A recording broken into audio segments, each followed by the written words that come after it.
Number 8. Kharkiv Tank Graveyard. Viral footage recently surfaced on Twitter showing what appears to be a tank graveyard in eastern Ukraine just 20 miles from the Russian border. While the vehicles appear old and rusted, it's been speculated that Ukrainian forces might be able to make use of them if the need arises. The secret depot is heavily guarded, but 18-year-old Pavel Itkin managed to sneak in and snap some photos anyway, which are now the ones circulating on social media. Itkin heard about the site from a friend and had to go and see it for himself. He spent months trying to locate it before he finally figured out where it was, and believes he was lucky when he arrived and nobody noticed his presence.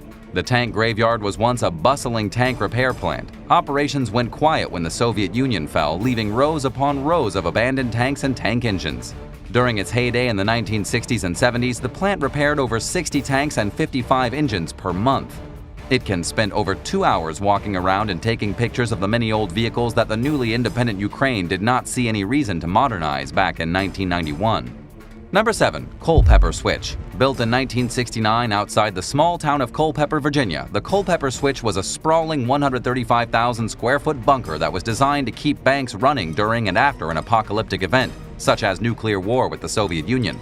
Formerly known as the Federal Reserve System's Communications and Records Center, it housed $4 billion in U.S. currency during the 1970s in a massive single-floor vault. The bunker also contained a highly advanced computer system for the time which would facilitate electronic bank transfers and other transactions, ensuring that business could continue as usual for the most part, even if catastrophe struck. If the need arose, certain Federal Reserve employees and their families would be dispatched to the bunker. The $6 million structure was equipped with its own air filtration system, power generators, and enough freeze-dried food to feed 400 people for a month. There were only 200 beds, which means that the staff would have to share bunks and sleep in shifts in what's known as hotbedding.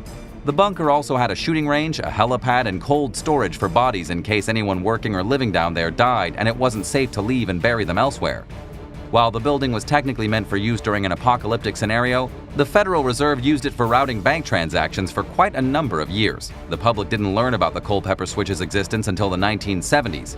And once people found out about it, many didn't like the idea of it. They saw it as a large cash stash that would be in the hands of just a handful of people, and not something that would benefit society at large. The Federal Reserve moved out of the bunker in the early 90s and tried to sell it. When it failed to find a buyer, the site was donated to the Library of Congress.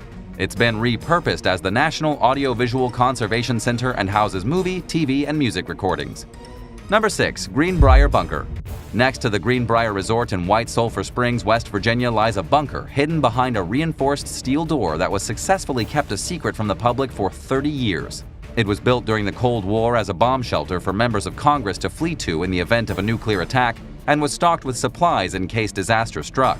A 7,000-foot landing strip enabled these politicians and government officials to fly directly to the site. Nestled in the foothills of the Blue Ridge Mountains, the Greenbrier Resort used to be one of the most famous luxury resorts in the USA. A plethora of important and wealthy people hung out there, including industrialists and government advisors. The 3,000 residents who lived in the surrounding small town began to suspect that something suspicious was going on at Greenbrier around the time the bunker was built. They began to demand answers from the property's official historian, Bob Conte, as soon as he took the position in 1978. He denied their suspicions and even claimed that the landing strip didn't exist. But Conte wasn't exactly hiding anything. In fact, it's likely that he himself was unaware of the bunker's existence. It's fascinating that the government managed to hide something that was roughly half the size of a typical Walmart. It did so by using part of the building as a conference center and not telling people that it had another, less obvious purpose as a bomb shelter.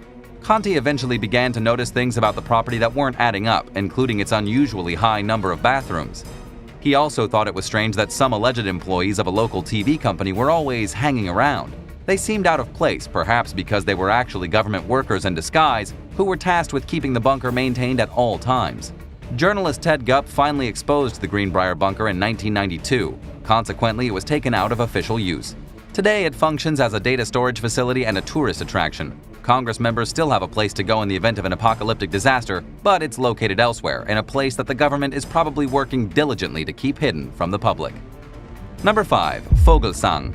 Located deep in the woods of northeastern Germany, the village of Fogalsung has always remained hidden from the public eye. It was founded during the 18th century by settlers who felled timber for a living. In 1882, it became part of a state forest. Fogalsung's remoteness was particularly appealing to the Soviet military, which built a base along with housing nearby in 1951. The village grew quickly. Just a year later, there were 15,000 people living there, including military members and their families. It was the third largest Soviet base in East Germany with around 550 buildings, including shops, offices, a gym, a school, a theater, and medical facilities. The Soviets managed to keep Fogalsung a complete secret from German civilians, moving nuclear weapons into the city right under the population's nose. To avoid being discovered, they carried out all their training exercises at night under the cover of darkness. It's unclear how long the Soviets kept nuclear weapons at Fogalsung. Official records state that they were removed in 1959, but American and British military intelligence found that the missiles might have remained there until after the Cuban Missile Crisis. The Russian military abandoned the site in 1994, leaving behind communist-era relics including an obelisk featuring a carving of Vladimir Lenin and artwork depicting soldiers, military equipment, workers, and farmers. They also left behind evidence of the seemingly normal residential life that the population enjoyed, including liquor bottles and other everyday items, sports equipment, and murals featuring nature scenes, dancers in traditional Russian dress, and cartoon characters. All the buildings at Fogalsung have been demolished, but a few photographers managed to capture pictures and footage of the ruins before they were destroyed. Would you like to see this place in person? Let us know in the comments and hit that subscribe button while you're at it. Number 4. The Hanford Site. Located along the Columbia River in Washington State's Benton County, the Hanford Site is a decommissioned nuclear production complex owned and operated by the federal U.S. government. It was established in 1943 as part of the infamous Manhattan Project and was home to the world's first full-scale plutonium production reactor. Plutonium produced at the site was used in the world's first nuclear bomb, as well as Fat Man, the atomic bomb that was dropped over Nagasaki.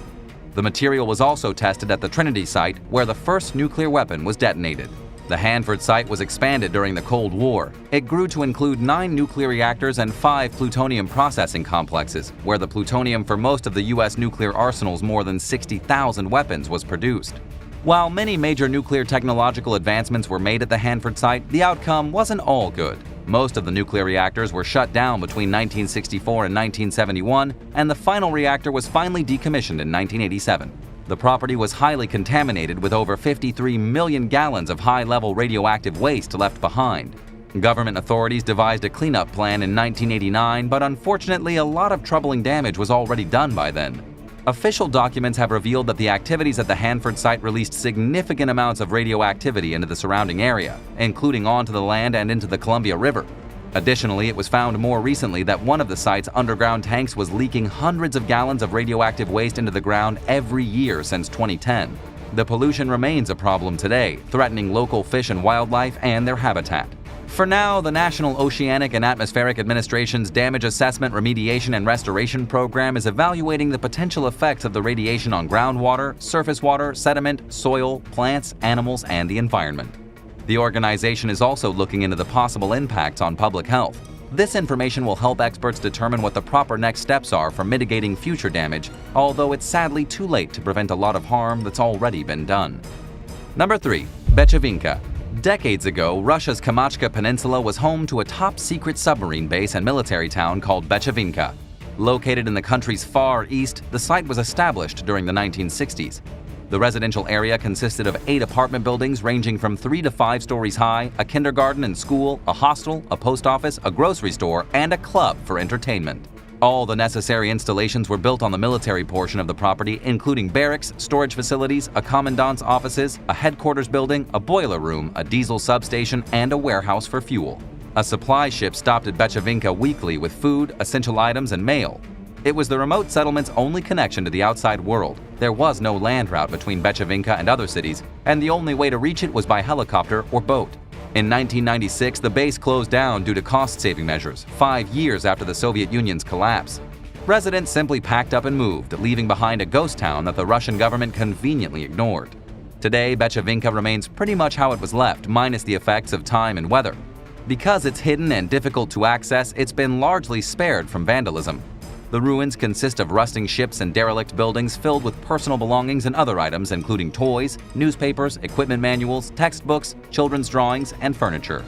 Number 2. Toelbag Spy Station. In the Grunewald forest on the edge of Berlin, there's a 262-foot hill known as Toelbag, or Devil's Hill. It was created with debris from thousands of buildings that were destroyed during World War II. For years, up to 800 truckloads of rubbish were dumped at the site every day.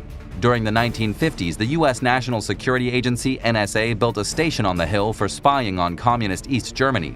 It consisted of large, round buildings called radomes, as well as huge satellite dishes that were used for intercepting and jamming correspondences among members of the Eastern Bloc. American intelligence officials used the facility until the Berlin Wall fell in 1989, signaling the end of the Cold War. After that, the site functioned as an air traffic control center for 10 years. The government sold the property in 1999, but it was never redeveloped. 5 large decommissioned radar domes remain standing on Devil's Hill today, serving as an eerie reminder of the Cold War-era tensions and paranoia between nations. Today, visitors can tour certain parts of the graffiti-covered, decrepit facility. If you're not sold on the idea of visiting an abandoned intelligence station, Toelbag is worth a trip for the stunning views it offers of the Berlin skyline. Documents from Toelbag are slated to become declassified this year and will provide the first-ever glimpse into the city's daily activities. Number 1. Northstar Missile Silo. Located a few miles east of the city of Gypsum in Kansas, there's a lone, seemingly out-of-place doorway. It leads to a staircase that descends 200 feet underground into what's known as the Northstar Missile Silo. It was built during the Cold War era as one of 12 storage places for holding nuclear weapons. The silo was designed to protect missiles and their launch crews from an incoming blast, and it was to facilitate a rapid response to an attack. It was constructed with the strongest concrete that was available at the time and was reinforced with a steel framework with shock-absorbing springs. The amount of concrete that went into building the silos could pave a 6-inch thick, 20-foot wide highway from St. Louis to Chicago, according to the official Northstar Missile Silo website. Each structure came with a hefty price tag of $110 million, which would amount to over $1 billion each today. The Northstar Missile Silo was decommissioned in 1965 after then-President John F. Kennedy and Soviet Premier Nikita Khrushchev agreed that only a crazy person who wanted to destroy the world would resort to nuclear war. While Cold War tensions and widespread fear of nuclear war were far from over, this mutual understanding made U.S. officials feel comfortable enough to disarm the 12 silos. The Northstar Silo is one of few that remain intact today. It sits on an 18-acre property that's currently for sale for $989,000. Developer Paul Nowitzki cleaned and partially renovated the structure last year, leaving it ready for whoever decides to turn it into their own private bunker or living space. Number 10. Edward Bolan. One of the most famous wrecks along the Skeleton Coast is the Edward Bolan, a 310-foot-long cargo ship that ran aground in 1909 after becoming trapped in a thick fog. The ship is about as long as the Statue of Liberty is tall. Over the years, the desert encroached upon the shoreline, leaving the vessel partially buried in the sand. Northern Namibia is home to a 500-mile stretch of unforgiving coastline that's notorious for having some of the harshest conditions on Earth. That's roughly a distance from Chicago to New York.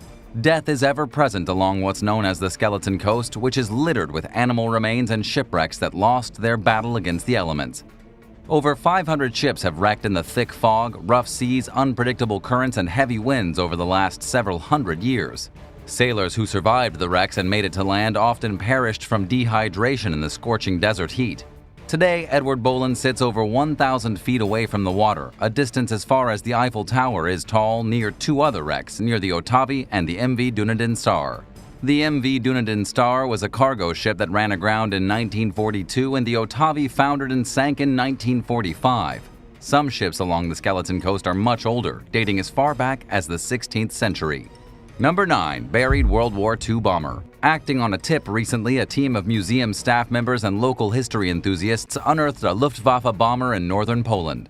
The Type D-3 Junkers Ju-87 fighter aircraft, better known as the Stuka, was in excellent condition even after spending 75 years buried in the ground. Altogether, the team retrieved over a half-ton of wreckage, about half the weight of a grand piano, which they found buried in specially dug pits. They did not find the engine or many human remains, despite finding a soldier's boot.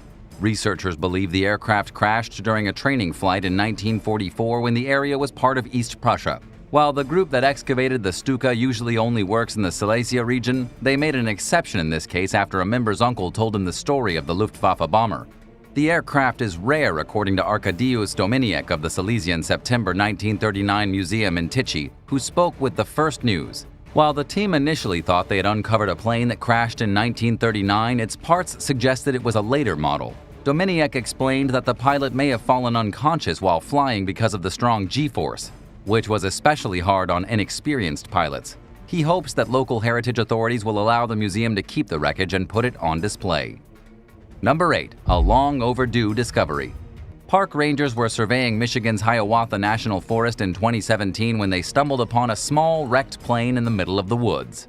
Inside, they found the remains of Janet and Mark Davies, a couple who had vanished over 2 decades earlier in 1997 after taking off in their single-engine Piper aircraft from Drummond Island Airport in Lake Huron.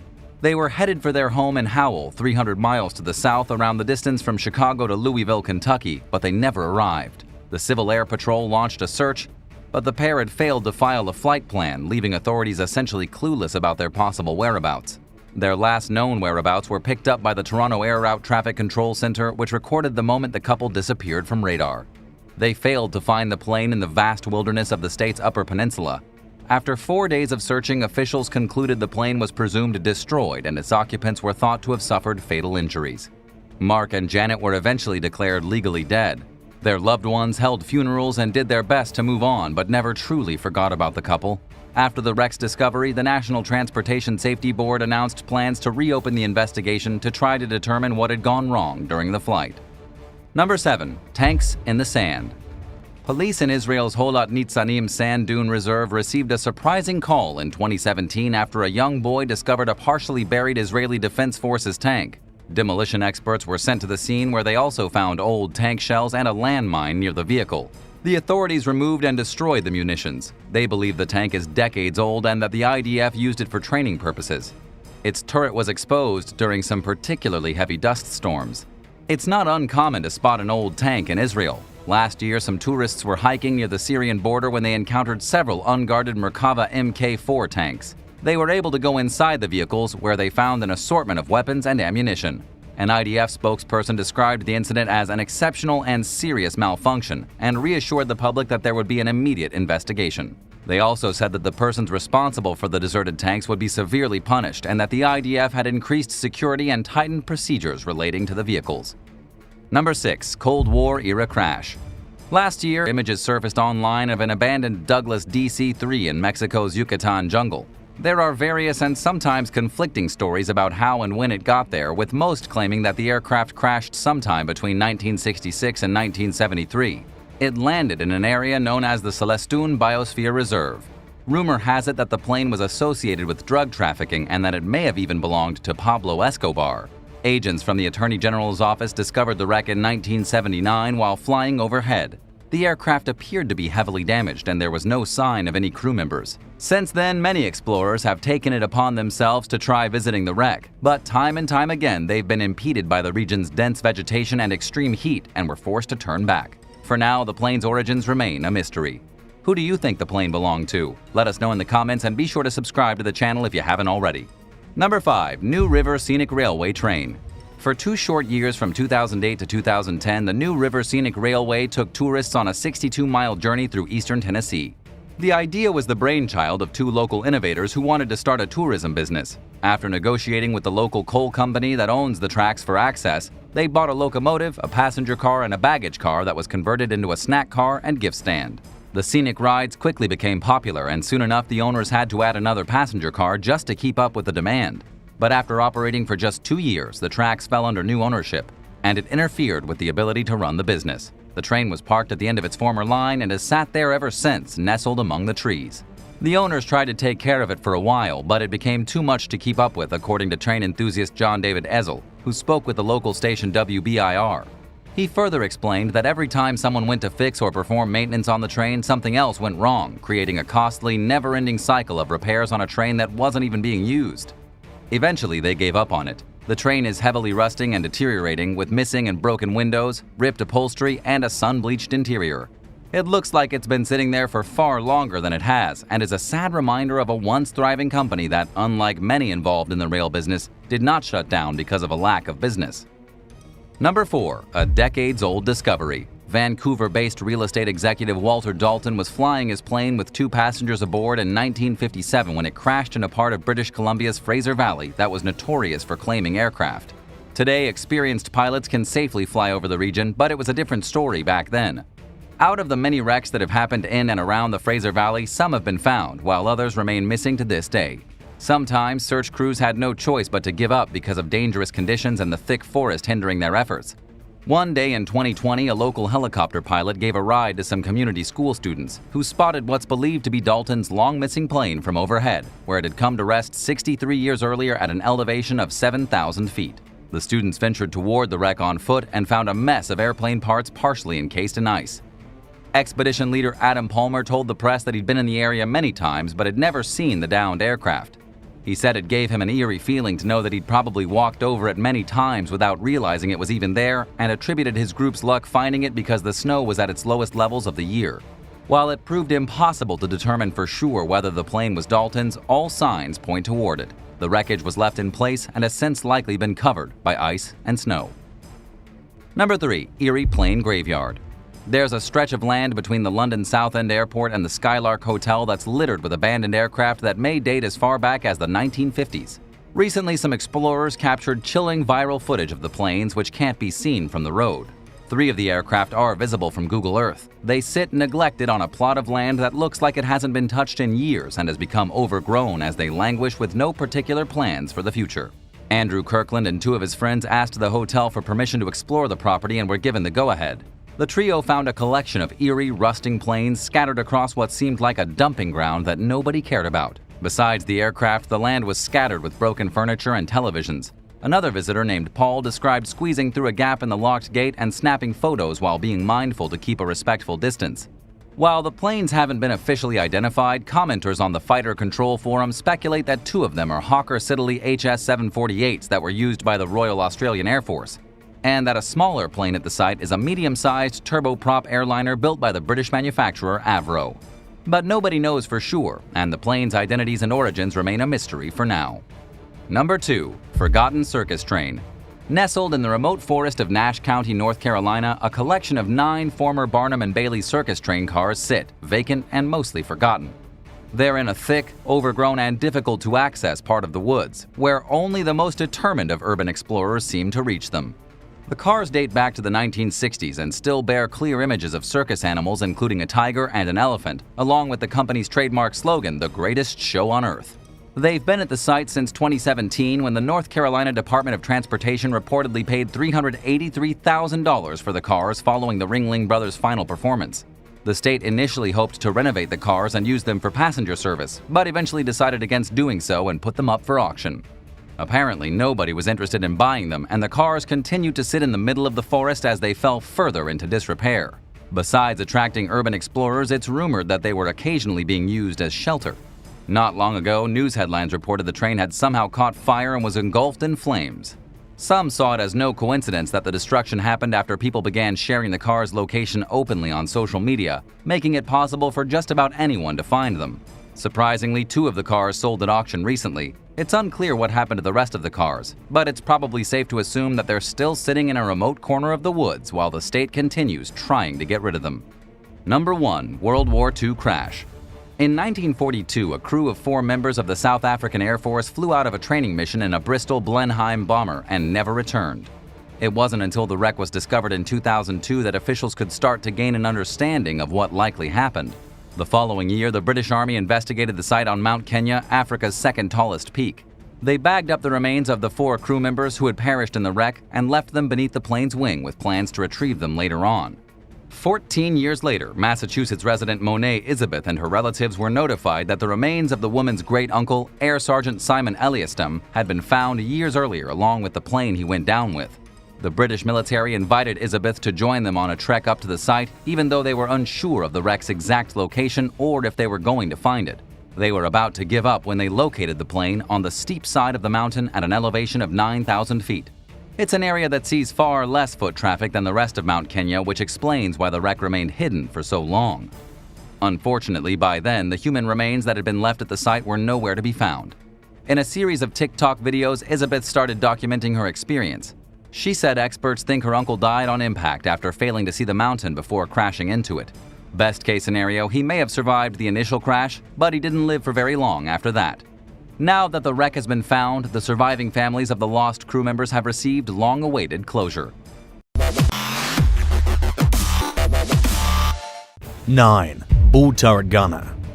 One of the most dangerous jobs during World War II was being a bull turret gunner, who rode in a sphere attached to the bottom of a warplane with two 50 caliber machine guns. He had to be ready to defend the aircraft's underbelly at a moment's notice. The ball, or turret, was cramped and uncomfortable, even for the smaller framed men who were often chosen for the position. The turret was made of plexiglass and about 4 feet 1.2 meters in diameter. That's about 2/3 the size of a refrigerator. Space was so tight that many of them chose not to wear a parachute, and they typically also went without an armored vest. Once the door was closed and secured, the gunner was on his own and couldn't rely on his fellow crew members for much help. On the floor of the sphere, one foot sat on a pedal that controlled the gun sight, which hung between his legs, and his other foot pedal ran the intercom. This was the only way to communicate with the rest of his crew inside the fortress. If the plane took on enemy gunfire and the airmen were forced to jump from the plane, the bull turret gunner would have to climb back into the aircraft and find his parachute, if he even had the time to before bailing out. Although this was one of the most dangerous World War II assignments, there are conflicting statistics on the actual mortality rate for bull turret gunners, but many figures claim they had double the mortality rate of the rest of the crew. There's certainly no doubt that they were a prime target for their enemies, who could turn a plane into nothing more than a moving target by eliminating its gunner. 8. Merchant Mariner. During World War II, 243,000 American men bravely volunteered to help transport much-needed supplies across the Atlantic and Pacific Ocean for the Allies. They served under what was known as the U.S. Merchant Marine, carrying out their duties not as military members, but as civilian seamen. And they received little fanfare, but the Allied victory wouldn't have been possible without them, and they faced some of the highest casualty rates of any war-related job. Members of the U.S. Merchant Marine received no government benefits, yet they willingly risked their lives on a regular basis to ensure that troops fighting overseas had the things that they needed. They were included among the conflict's first American casualties, with 6 merchant mariner ships being sunk by the Germans and the Japanese even before the infamous attack on Pearl Harbor. Merchant mariner ships were a major target for German U-boats, which sank 733 ships throughout the war. 1 in every 26 mariners died in service, and over 600 were taken by the Japanese as prisoners of war. Besides receiving little recognition, these civilian seamen were accused of dodging the wartime draft and of collecting wartime bonuses that boosted their pay higher than many soldiers' salaries. Some people saw taking the job as a cop-out from actual military service.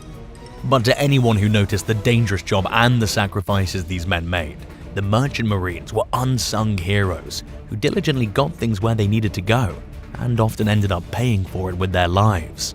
Most of the mariners who sailed against the German subs have passed on now. The few thousand who are still alive honor Memorial Day as a celebration that they were never fully included in. But it's still not too late to remember how much we owe them for their contribution. 7. Submarina. Allied submarine operators had to keep their eye on a lot of things to avoid a disaster at sea during World War II. Not only were they under the constant threat of attack by German U-boats and Japanese vessels, but sailors also had to ensure that their submarines' many instruments were working properly. And where crews failed to pick up on a problem or experience an unexpected mechanical failure, anyone who came out alive was extremely lucky. One way disaster could happen was if a vessel's ventilation system stopped working, causing a submarine to fill with diesel fumes and suffocate the crew inside. Asphyxiation could also happen if a submarine's batteries caught fire. There was also the risk of torpedoes making what's called a circle run, when the weapon drifts to one side, causing it to circle around and hit the submarine that fired it. Besides being dangerous, operating a submarine was uncomfortable. Even the biggest and most advanced vessels were tightly packed with crew members, requiring them to work and live in an uncomfortably close space to one another. Sometimes sailors had to share bunks with crew members who worked and slept on a different schedule. And there were usually just a few toilets, sinks, and showers that were shared among dozens of men, whose war patrols typically lasted anywhere from 45 to 60 days. Conditions were no better on German U-boats, which were also rather small for the number of crew members and equipment on board. Most U-boats were around 200 feet, 61 meters long, and 15 feet, 4.6 meters wide. That's about 2/3 the size of the Statue of Liberty, with crews numbering between 40 and 50 men, who were stationed on the vessel for up to 6 months at a time. and most times they only had one toilet. You can just imagine how long the wait for the bathroom could be. 6. Kamakazi Pilot. Anyone who served in World War II knew they might not make it back home, but some Japanese pilots went on missions knowing that they were about to die. In a suicide bombing campaign that began in October 1944, they flew explosive planes that acted like guided missiles called kamikazes into Allied vessels in the Pacific Theater. The Japanese resorted to this disturbing method because it was clear that they were losing the war, and kamikaze tactics were often more accurate and damaging than conventional attacks. By the time those suicide missions began, Japan had lost many of its best pilots, and its aircraft were becoming outdated. The country had also lost several key battles. Things weren't looking good for the future, but the Japanese refused to surrender, and instead came up with this and other last-ditch efforts to try to gain an upper hand in the conflict. The belief that dying in the war was more honorable than surrendering was deeply ingrained in the country's military culture and history. This dates back to the days of the samurai, when it was part of the Bushido Code. Besides the kamikaze attacks, the Japanese also operated torpedoes that were specifically designed for suicide missions. Known as kaiten, these manned weapons also went into service in the later stages of the war, when the conflict began turning in favor of the Allies. Would you rather surrender or die in battle? Let us know in the comments, and remember to hit the subscribe button before the end of the video. 5. Arctic Convoys. The most direct route to Soviet territory was navigating around the northern tip of Norway, which required the ships to pass through a narrow stretch between Arctic pack ice and German bases in the region. In 1941, Germany invaded the Soviet Union, which found itself in need of supplies in its effort to fight back. Soviet leader Joseph Stalin called on the Allies for help, and soon enough, shipping convoys laden with Lend-Lease equipment were on their way to the Soviet ports of Murmansk and Archangel. This was especially dangerous during the winter, when the pack ice extended southward, further narrowing the passageway. These convoys were major targets for nearby German warships, submarines, and aircraft. The violence came as crews already faced hard conditions, including extreme cold, ice, strong currents, heavy fog, and gales. Ships often became covered in thick ice, making them dangerously top-heavy. To make things even more complicated, there was limited daylight during the winter. The crews on these ships faced one of the most challenging environments of all Allied sailors, and the vessels had a higher loss rate than any other Allied convoy route. Besides the dangers of warfare, crew often suffered from tuberculosis and other diseases, which spread like wildfire when they clogged up the ship's ventilation, trying to keep more heat in. 4. Human torpedoes. The first torpedo that was used during World War II was the Italian maiale, which means pig. It was operated by two men wearing dive suits who swam right up to their target and released a detachable warhead before steering away to safety. The self-guided torpedoes that exist today would have been a pleasant dream for the military members whose job was to guide them during World War II.